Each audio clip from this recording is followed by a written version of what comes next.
What's the near-term outlook for the markets? Will reform hopes fuel the next leg of the rally, or are we in for a phase of consolidation, or will global cues hold sway? All of those questions being posed to Adrian Mowat, the Chief Asian and Emerging Market Equity Strategist at JPMorgan. He's joining us now to discuss the road ahead for the markets. I'm also being joined by Priyank Lakia on this very special conversation. Adrian, thanks for joining us this morning. Appreciate you taking the time. I want to start by talking to you about Japan. That's the hot topic. We've seen that commentary over the weekend. You know, GDP coming in at 1.6% versus expectations of 2.2%. How are you reading into that, and what's your opinion on how it's going to play out for the rest of the emerging market pack?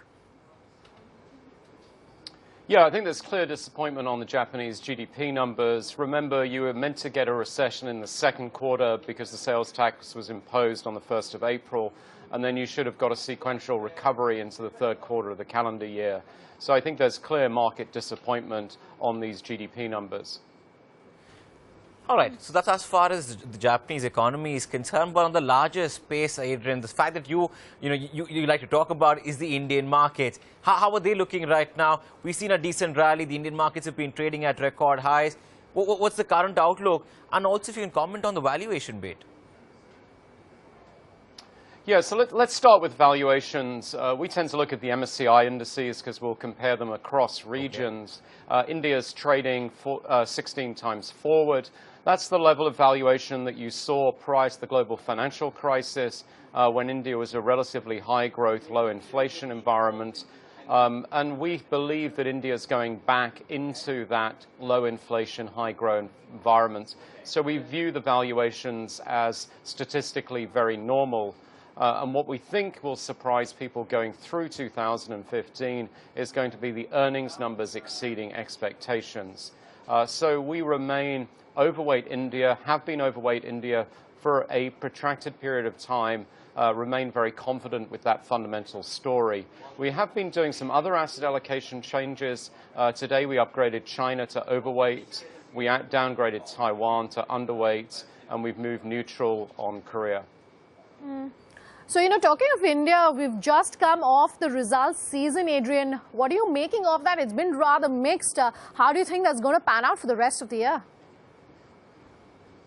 Well, we think you're going to see sequential improvement. It didn't surprise us that the results season was mixed.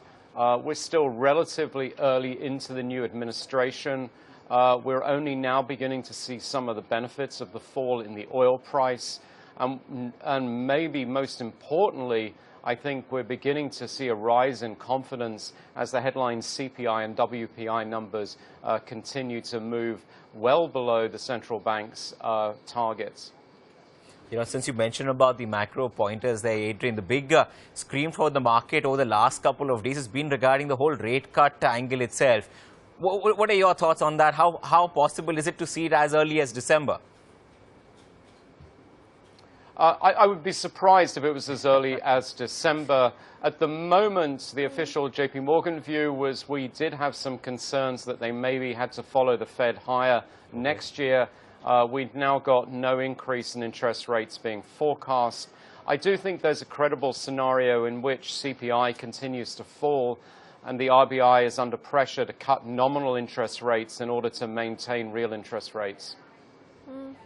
You were just talking about the macroeconomic data we've seen in India, Adrian. You know, industrial production jumping to that 3-month high, wholesale inflation coming at a 5-year low, retail inflation has softened. Are the signs good enough for you? Hey, that's pretty good, isn't it?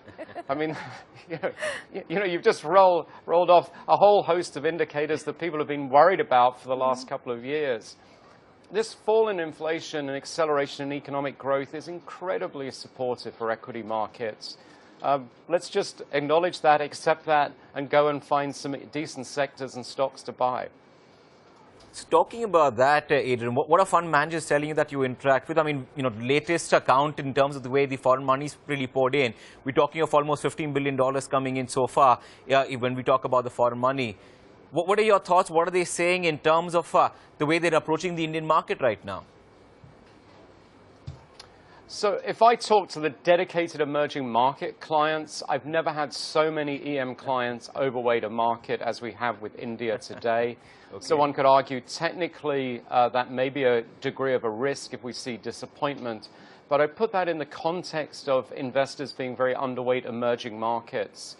So if India continues to deliver the economic statistics we were discussing earlier, continues to offer high ROE companies, I'm very comfortable about the tactical positioning, the confidence international clients have in the story. What I'm much more interested in is the domestic client base, which has been a very consistent seller. We are seeing fixed deposit rates declining. You're beginning to see inflows into mutual funds. There's less stress on the outflow from insurance-related funds. I could see domestic investors being net buyers over the next couple of years, and that being the core support for the market rather than international investors. We've seen a lot of comments from the Indian government as far as the reforms agenda goes, Adrian, opening up of the railway sector, opening up of FDI, pushing aggressively for India to become a manufacturing base. How are investors reading into these comments in terms of the reform agenda by the government?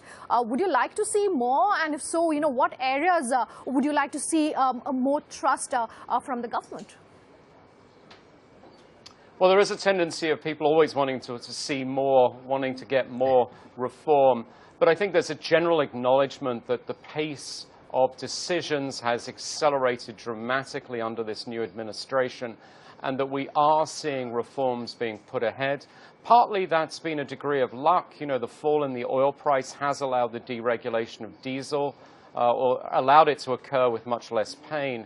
But I think there's a genuine move here for the government to get out of the way of the economy, to make more rapid decisions, to deal with some of the inequalities in terms of distribution. And I think that's going to prove to be very successful over the next couple of years and move India into a higher level of trend economic growth. For Adrian, the theme for India is about the entire eco-recovery itself. Let's talk about some of the themes in the Indian context, and one of the major ones has been the banking and the financial space. They've seen a little bit of a rally. Some of the local guys have been attributing that recent rally to the way the hopes are playing out for the rate cut. But let's talk from a larger theme, larger scheme of things. What are your thoughts when we talk about the banking and the financial space? And is that a sector that looks attractive right now? It does. I mean, we always look at banks as near cyclicals. As the economy recovers, your worries about asset quality tend to diminish. A faster economy tends to support more credit growth, which is good for the top line. And then you maybe have a bit of a debate around what happens to net interest margins. Adrian, I just want to take a step away from the Indian story and talk about crude and oil prices, the way those have been panning out. We're watching out for that OPEC meeting, which is coming up next week. All indication is that production is not going to be cut. Oil may have recovered just a tad from this 4-year lows, but any sort of targets you're working with in terms of, where prices could possibly head from here? Yeah, I mean, our forecast is prices will remain around this level, somewhat consistent with the forward curve. We think there's a chance that there's no agreement, and if that was the case, then perhaps prices could fall below 70 for Brent. If there was an agreement, then maybe move into the high 80s. But I think the base case is going to be a sort of wishy-washy statement coming out of the OPEC meeting. I do think there are some very important technological changes that have occurred. We have, in terms of the production of oil, unconventional oil, tight oil, shale gas, which is clearly exceeding expectations, particularly out of the United States. We've got a significantly more fuel-efficient vehicle fleet being put in place. So even in places like China, we're seeing a decline in diesel demand this year. So I think the whole supply-demand environment suggests that there should be pressure on the oil price. And clearly, India is very leveraged into that, if that is the case. You know, Adrian, I just want to pull that thought a little forward and ask you, what do you make of the dollar index? Because, you know, on Friday or so, we saw a little bit of a rebound taking place on commodities. But it's interesting to note the kind of move that we're seeing on the dollar index as well. Any comment there? Do you believe there's more strength there? Because that, again, will be pretty important to track from the emerging market currency standpoint. Yeah, I mean, there's a perception that a strong dollar is bearish for EM.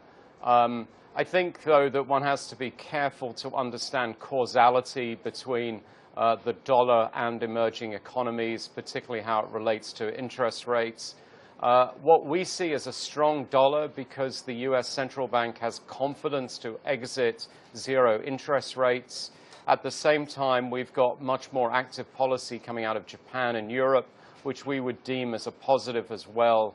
So we're less concerned about strong dollar when it's response to good news, as opposed to strong dollar, which we had seen post the global financial crisis, which tended to be during a risk-off period.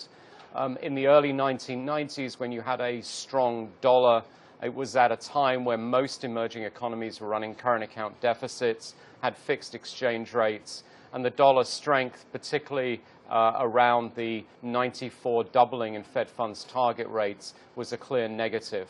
So I fear dollar strength maybe a lot less than the market does in general.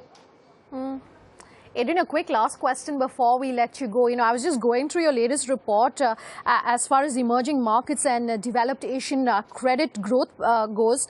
And you're saying that one of the biggest challenges you expect 2015 will see is a decline as far as Chinese construction activity goes. You know, can you help put that into perspective for us? What kind of impact do you think that's going to have on the rest of the emerging market pack, if any? Well, it depends whether you're a commodity producer or consumer. We've had a 40% decline in the iron ore price this year, a clear negative for places like Brazil in terms of their terms of trade, plus also very negative for some of the South African producers and in developed Asia or Australia. It's good news if you're a commodity consumer. And I think there's a very sort of overly simplistic view of Chinese growth. You know, high Chinese growth may have been at the price of other people's manufacturing. It could have caused commodity inflation, which would have reduced net exports and hit GDP. So a slowing China in that it's transmitting disinflation is actually a bit of a positive for quite a number of the EMs that we look at, particularly India.